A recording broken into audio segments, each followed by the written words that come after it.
বিচার বিভাগীয় কমিটির সুপারিশ করেছেন, সেই কমিটি ব্যবস্থা নেবে। এই মুহূর্তে সাংবাদিকদের সাথে কথা বলছেন বিশ্ববিদ্যালয়ের শাখা ছাত্র শিবিরের সভাপতি মুস্তাকুর রহমান জাহিদ। ফিরিয়ে নিয়ে আনার মতো অনধিকার চর্চা এই ক্যাম্পাসে আর করা যাবে না।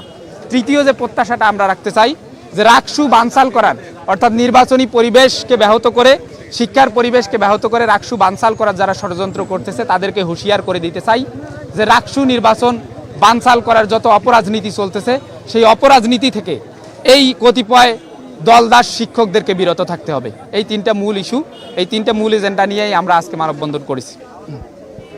ছাত্র শিবিরের সভাপতি বলছিলেন যে আসলে রাকসু নির্বাচনকে বানচাল করতে একটি গোষ্ঠী কাজ করেছে এবং তারা মূলত চায়নি যে রাকসু নির্বাচনটি যথাসময়ে হোক, এবং তার অভিযোগ যে আসলে আগাম নির্বাচনের ফলাফল আঁচ করতে পেরেই আসলে এই রাকসু নির্বাচনটি স্থগিত, নির্বাচনের তারিখ পরিবর্তন করা হয়েছে। এটিকে তারা তীব্র প্রতিবাদ এবং নিন্দা জানিয়েছেন।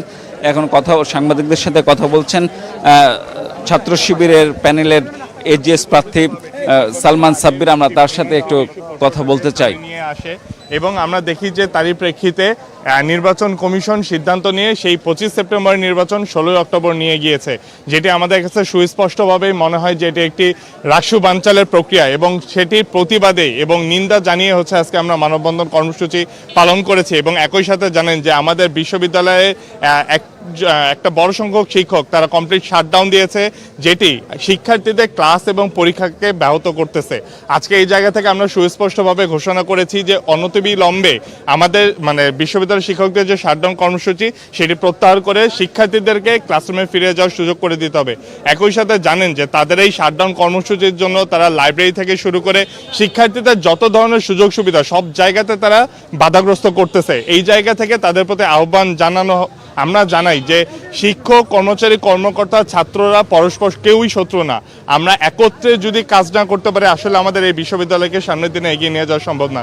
সেই জায়গা থেকে তাদের প্রতি আহ্বান জানানো হবে যে তারা যে শাটডাউন কর্মসূচি দিয়েছে সেটি অনতিবিলম্বে বাতিল করতে হবে এবং আমাদের যে রাষ্ট্র নির্বাচন সেটা বাস্তবায়ন করতে হবে। তারা তো আসলে অভিযুক্ত, হামলায় অভিযুক্তদের বিচারের দাবিতে কমপ্লিট শাটডাউন দিয়েছে। তাদের এই দাবির সঙ্গে আপনারা একমত কিনা? দেখেন, অলরেডি বিশ্ববিদ্যালয় প্রশাসন এটার প্রেক্ষিতে তদন্ত কমিটি করেছে, এবং তদন্ত কমিটির রিপোর্ট কি আসবে তার উপর ডিপেন্ড করবে যে আমরা এটার পক্ষে কি বিপক্ষে। তবে জাস্ট এখন পর্যন্ত এতটুকু কথা বলতে চাই যে সেই দিন যেই বিশৃঙ্খলা বা যেই ঘটনা ঘটেছে সেটা সুষ্ঠু তদন্ত হোক, এবং তদন্তে যারাই দোষী সাব্যস্ত হবে বিশ্ববিদ্যালয় প্রশাসন তাদের সেই শাস্তির আওতায় নিয়ে এসে যথাযথ ব্যবস্থা নিতে পারে। ছাত্র শিবিরের নেতা এবং ছাত্র শিবিরের প্যানেলের এজিএস প্রার্থী সালমান সাব্বির বলছিলেন যে আসলে তারা চান যে আসলে অপেক্ষা করতে চান যে সুনির্দিষ্ট যে কমিটি তদন্ত কমিটি গঠন করা হয়েছে সেই কমিটির প্রতিবেদনের আলোকে যাতে অভিযুক্তদের শাস্তি হয় সেই বিষয়টি তারা নিশ্চিত করতে চান। এবং তারা বলছেন যে এই যেহেতু উপ উপাচার্য অধ্যাপক মাইনুদ্দিন এবং অন্যান্য শিক্ষকদের উপর যে হামলার ঘটনা ঘটেছে, এই ঘটনায় আসলে সবাই স্তম্ভিত, হতবাক, বিস্মিত, এবং তারা চান যে এই ঘটনায় যারা অভিযুক্ত তাদের আসলে বিচার করা হোক। আমরা আসলে একটু এইখানে মানববন্ধন শেষে আমরা এর পাশেই অবস্থান করছেন বিশ্ববিদ্যালয়ের শিক্ষক, বিএনপিপন্থী শিক্ষক, কর্মকর্তা, কর্মচারীরা। তারা মূলত শাটডাউন কর্মসূচি পালন করছেন। তারা ক্লাস পরীক্ষা বন্ধ করে অবস্থান নিয়েছেন এখন বিশ্ববিদ্যালয়ের শহীদ বুদ্ধিজীবী চত্বর বা লিচিতলাই। আমরা সেখানে একটু যেতে চাই যে তারা এরা আমরা কথা বলেছিলাম তাদের সঙ্গে। তারা বলছেন যে যেহেতু বিশ্ববিদ্যালয়ের মতো জায়গায় এই ধরনের একটি ঘটনা ঘটেছে এবং সরাসরি বিশ্ববিদ্যালয়ের উপাচার্যকে শারীরিকভাবে হেনস্থা করা হয়েছে, লাঞ্ছিত করা হয়েছে, যেটি আসলে তাদের ভাষায় যে একটি ন্যাক্কারজনক ঘটনা, এবং এ ধরনের ঘটনা অতীতে কখনো ঘটেনি। কাজেই তারা চান যে এই ঘটনায় যারা যেসব অভিযুক্ত শিক্ষার্থী আছেন তাদের শাস্তি নিশ্চিত করতে, এবং তারা বলছেন যে তাদেরকে অবশ্যই বিশ্ববিদ্যালয় থেকে বহিষ্কার করতে হবে, এরকম একটা তারা দাবি তুলছেন। এবং সেই দাবিতে গত 3 দিন অর্থাৎ আজকে 4 দিনে পড়েছে, তাই 4 দিন থেকে তারা এই কর্মসূচি পালন করছেন। আমরা দেখছি যে এখানে লিচুতলায় মূলত তারা বসে এই অবস্থান কর্মসূচি পালন করছেন। আমরা একটু কথা বলতে চাই এখানে যারা দায়িত্ব পালন করছেন বা কর্মকর্তা কর্মচারীদের পক্ষে আছেন তাদের সঙ্গে একটু কথা বলার চেষ্টা করব। দাবি দেওয়ার বিষয়ে।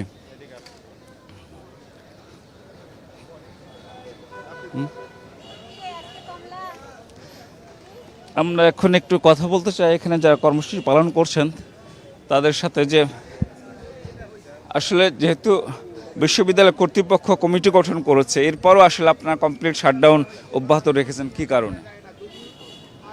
আমাদের দাবি ছিল, আপনারা জানেন রাজশাহী হচ্ছে একটা শিক্ষানগরী। এইখানে অনেক দিন পুরাতন রাজশাহী শহর, এখানে অনেক শিক্ষক কর্মকর্তা বড় বড় পদে চলে গেছে, কিন্তু এরকম নজিরবিহীন নেককারজনক যে ঘটনা ঘটিয়েছে এরকম আমাদের জীবনে দেখিনি। তাই এর যে শিক্ষকদেরকে লাঞ্ছিত করেছে, কর্মকর্তা লাঞ্ছিত করেছে, এর সুনির্দিষ্ট বিচার না হওয়া পর্যন্ত, দৃশ্যমান না হওয়া পর্যন্ত আমাদের আন্দোলন অব্যাহত থাকবে ইনশাল্লাহ। এর আগে গতকালকে বিশ্ববিদ্যালয় কর্তৃপক্ষের সঙ্গে কর্মকর্তারা বসেছিলেন। বিশ্ববিদ্যালয় কর্তৃপক্ষের আহ্বানে তাদেরকে নিয়ে বসা হয়েছিল এবং তারা আশ্বাস দিয়েছিলেন যে তারা যদি কার্যকর ফল দেখেন তাহলে তারা সেই কর্মসূচি প্রত্যাহার করবেন, কিন্তু এখন পর্যন্ত তারা কোনো কর্মসূচি প্রত্যাহার করেননি। আমরা একটু কথা বলতে চাই, এখানে একজন শিক্ষক আছেন, ইসলামের ইতিহাসের শিক্ষক অধ্যাপক খলিলুর রহমান। আমরা তার সাথে একটু কথা বলতে চাই যে আসলে বিশ্ববিদ্যালয়ে অচল অবস্থা তৈরি হয়েছে এবং গত 4 দিন থেকেই এই অবস্থাটি চলছে আসলে, এবং এর মধ্যে আমরা জানি যে শিক্ষকদের একাংশ আসলে এই কর্মসূচি অর্থাৎ শাটডাউন কর্মসূচি প্রত্যাহার করেছেন, কিন্তু এক পক্ষ চালাচ্ছেন। আসলে এই দ্বিপাক্ষিক অবস্থান কেন শিক্ষকদের মধ্যে একটু আমাদের বলবেন? না, আসলে দ্বিপাক্ষিক নয়, এটা আমাদের যেহেতু জরুরি সিন্ডিকেট সভায় আপনারা জানেন যে 21 তারিখের জরুরি সিন্ডিকেট সভা ডেকেছেন এবং সিন্ডিকেট সভায় যে সিদ্ধান্ত হয়েছে যে আমাদের 2টি তদন্ত কমিটি গঠিত হয়েছে, বিচার বিভাগ তদন্ত কমিটি, ইন্টারনাল একটা তদন্ত কমিটি, এরা অলরেডি কাজ শুরু করেছেন। সেক্ষেত্রে প্রশাসনের সাথে আমরা কথা বলেছি, ওনারা আমাদের সময় দিয়েছেন যে আমাদের কাজ শুরু হয়েছে, আমাদের একটু সময় দেন, এই সময়ের মধ্যে আমরা করে ফেলব। যার কারণে আপনারা দেখছেন যে এই অচল অবস্থা নিরসনের জন্য এবং এই ভোট আগামী ছাত্রদের যে দাবি, এই দাবির প্রেক্ষিতে যে ভোট আগামীতে নির্বাচিত হবে সেটা পিছিয়ে দিয়ে আগামী মাসের 16 তারিখ করা হয়েছে। আমরা আশা করি এর মধ্যেই আমাদের ইউনিভার্সিটির যে প্রবলেমগুলো এখন ফিল করছি আমরা সেগুলো সলভ করবে বলে আমি বিশ্বাস করি। প্রশাসনেরও সেই আশ্বাস, এই আশ্বাসের প্রেক্ষিতে আমাদের মধ্যে এক একজনের চিন্তা চেতনার থাকতেই পারে, তবে আমি আশা করব অতি সত্বর আমাদের শিক্ষক ইউনিটি, প্রফেসর অফিসার ইউনিটি সব একত্র হয়ে যাবে ইনশাআল্লাহ।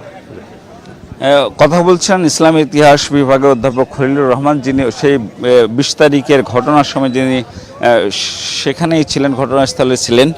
তারা বলছেন যে আসলে এ ধরনের ঘটনার আসলে তারা বিচার চান, কিন্তু যেহেতু আসলে একটি বিচারিক প্রক্রিয়ার মধ্যে বা একটি তদন্ত প্রক্রিয়ার মধ্যে গেছে বিষয়টি, বিশেষ করে বিশ্ববিদ্যালয় কর্তৃপক্ষ একটি তদন্ত কমিটি গঠন করেছে এবং সিন্ডিকেট থেকে এই ঘটনা তদন্তের জন্য বিচার বিভাগীয় কমিটি গঠনের একটি সুপারিশ করা হয়েছে। সেই যেহেতু 2টা কমিটি কাজ করবে এবং সেই কমিটির তদন্ত প্রতিবেদনের প্রেক্ষিতে অভিযুক্ত কারা, কোন কোন শিক্ষার্থী এই হামলার সঙ্গে জড়িত সে বিষয়টি পরিষ্কার হবে এবং সেই প্রতিবেদন অনুযায়ী বিশ্ববিদ্যালয় কর্তৃপক্ষ ব্যবস্থা নেবে, এটি তারা প্রত্যাশা করছেন। এই জন্য তারা মূলত চান যে বিশ্ববিদ্যালয় যেহেতু সচল হয়, স্বাভাবিক কার্যক্রম চলে, কারণ বিশ্ববিদ্যালয় বন্ধ করে আসলে কোনো সংকটের সমাধান হবে না বলে তারা মনে করছেন। তো রাজশাহী বিশ্ববিদ্যালয়ে কমপ্লিট শাটডাউন এবং শাটডাউনের প্রতিবাদে মানববন্ধনের সর্বশেষ